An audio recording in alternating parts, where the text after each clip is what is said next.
warahmatullahi wabarakatuh. Waalaikumsalam warahmatullahi wabarakatuh. Ulum pimpinan Dayah Tengkusi Celepung, Gampung Atuk Laura, Kecamatan Simpang 3, ingin menyampaikan mak saudara-saudara kamu yang sekeyakinan dan seakidah dan punya kemauan untuk mempertahankan agama Allah, untuk memperjuangkan agama Allah.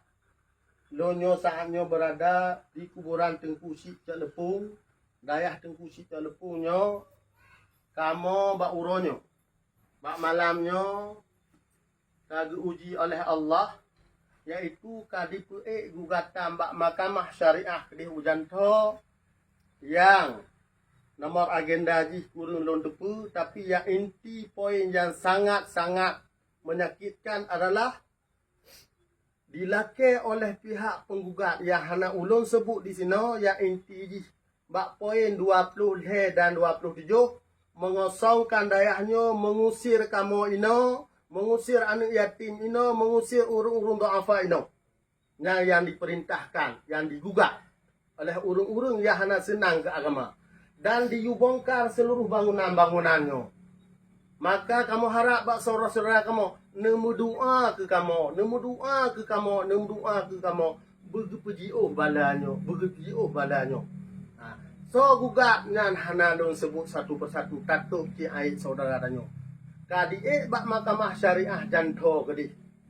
Ya inti gugatan lom ingat gatu, lom pegah bak urun ran gatu, mengusir kamu di sini, mengusir anak yatim di sini, mengusir urung-urung do'afa di sini, mengusir tungku-tungku di sini. Dan yang cukup menyakitkan dan diperintah bongkar bangunan-bangunannya. Nem doa ke kamu tiga begitu selamat oleh Allah daripada bahaya-bahayanya. Amin ya rabbal alamin. Assalamualaikum warahmatullahi wabarakatuh.